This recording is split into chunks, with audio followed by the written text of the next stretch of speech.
అమరావతి మహిళలను కించపరిచేలా మాట్లాడిన వారిని అరెస్ట్ చేయాలని, అదేవిధంగా అది ప్రచారం చేసిన ఛానల్ను మూసివేయాలని డిమాండ్ చేస్తూ కావలిలో కూటమి మహిళా నేతలు ర్యాలీ నిర్వహించి నిరసన వ్యక్తం చేయడం జరిగింది. స్థానిక సెల్ఫీ పాయింట్ వద్ద నుంచి ఉదయగిరి బ్రిడ్జి వద్ద ఉన్న అంబేద్కర్ విగ్రహం వరకు ర్యాలీ నిర్వహించారు. ఈ సందర్భంగా భారీ ఎత్తున కూటమి పార్టీలకు చెందిన తెలుగుదేశం, బీజేపీ, జనసేన మహిళా నేతలు భారీగా పాల్గొనడం జరిగింది. ఈ సందర్భంగా మహిళా నేతలు మాట్లాడుతూ అమరావతి మహిళల పట్ల ఇష్టారాజ్యంగా మాట్లాడిన వారి పట్ల కఠినంగా వ్యవహరించాలని, అదేవిధంగా అది ప్రచారం చేసిన ఛానల్ను మూసివేయాలని డిమాండ్ చేశారు. ఈ నిరసన కార్యక్రమానికి భారీ ఎత్తున తెలుగుదేశం, జనసేన, బీజేపీ మహిళా నేతలు, కార్యకర్తలు, అభిమానులు పాల్గొన్నారు.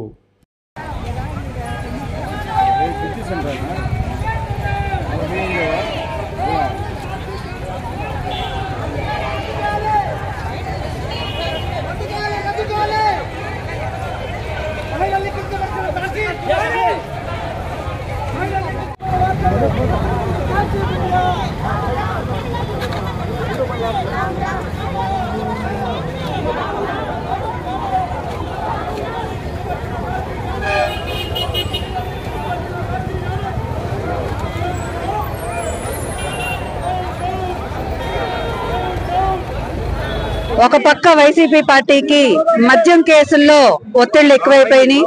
మరో పక్క వాళ్ళ చెల్లెలు సునీతారెడ్డి బాబాయ్ హత్య కేసుని స్పీడప్ చేసింది. ఇంకో పక్క తిరుమలలో కల్తీ నెయ్యికి సంబంధించి మన చంద్రబాబు నాయుడు గారు ప్రతిష్టాత్మకంగా కేసు గురించి దాన్ని ఫాలో అప్ చేస్తున్నారు.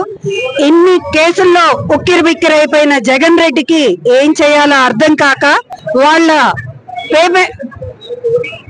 పేటిఎం బ్యాచ్ ద్వారా 6,000కి 7,000కి మీ ఛానల్స్ దగ్గరికి వెళ్ళి మాట్లాడే వాళ్ళ చేత ఎలా అంటే అలా మీ ఇష్టం వచ్చినట్టు మాట్లాడండి, రాష్ట్రం మొత్తంలో ఒక డైవర్షన్ తీసుకురండి, ఆ డైవర్షన్ లో మా కేసులన్నీ మాఫీ అవుతాయి. మాటలతో బెదిరించే ప్రభుత్వం కాదు మాది, చేతలతో చూపిస్తాం. వీటన్నిటినీ అనుభవించే రోజు దగ్గరలో వస్తుంది. ఎక్కడ రాజా ప్రజా, పాలిటిక్స్ జగన్ రెడ్డి చూస్తాడో అదే కావల్లో ఉన్న ఎక్స్ఎమ్మెల్యే కూడా. ఒక పక్క మన ఎమ్మెల్యే గారు అంత పెద్ద మీటింగ్ పెట్టి పవర్ పాయింట్ ప్రెజెంటేషన్ పెట్టి నువ్వు ఇంత అన్యాయం చేసావురా అయ్యా, ప్రజల డబ్బు ఇంత దోసేసుకున్నారా అయ్యా, దీనికి సమాధానం చెప్పయ్యా అంటే ఆ సమాధానం చెప్పడానికి బదులు హార్బర్కి ఎంత ఇచ్చావు, అసలు ఉన్నదానికి ఒక ఎల్కేజీ క్వశ్చన్ వేశారు మా ఎమ్మెల్యే.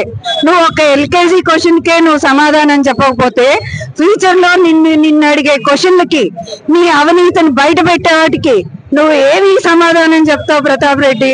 ఇప్పటి నుంచి కేవలం మహిళలకి ఒక ఉన్నతమైన స్థానం ఇవ్వాలి, ఉన్నతమైన గౌరవం ఇవ్వాలా, లేకపోతే ఒక గౌరవంగానే మాట్లాడాలా? ఇంత హేళన చేసి అది వేస్ట్ అని చెప్పాలంటే మాకు చెప్పడానికి మాకు చాలా బాధగా ఉంది. ఇది ఎట్లయినా కానీ సాక్షి టీవీ ఎట్లయినా కానివ్వండి, ఇది బ్యాన్ చేయాలని చెప్పి మేము తెలియజేస్తూ ప్రతి ఒక్కరి ఇక్కడ కూడా అందరు కూడా బ్యాన్ చేసేదాకా కూడా ఒక నిరసన కొనసాగిస్తామని చెప్పని తెలియజేస్తూ ఉన్నాను. ఈ ర్యాలీ చాలా బాగా ఘనంగా, అంటే చాలా మహిళలు అందరూ మాకు తోడుగా నిలుచుకొని ఈ రోజు ఉమ్మడిగా మేమందరం కలిసి ఈ రోజు ర్యాలీ బాగా చేసుకున్నాము. అందరికీ ధన్యవాదాలు తెలుపుకుంటున్నాను. ఒక మహిళలని అనడానికి మీకు కనీసం సిగ్గు ఉండాలి. మీ సిగ్గు వదిలిపెట్టి మా మహిళలు అంటున్నారంటే రాబోయే రోజులు ఒకటి కూడా మిగలదు. అది ఎవరైనా కావచ్చు, ఛాలెంజ్ చేసి చెప్తున్నాం.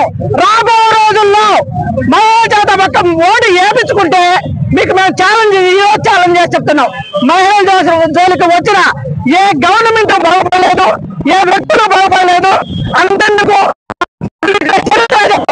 ఒక మహిళలకు వచ్చిన ఆ రోజు మొదలుకొని ఈ రోజు వరకు కూడా మహిళలే మీకు బుద్ధి చెప్తారని చెప్పి తెలియజేస్తూ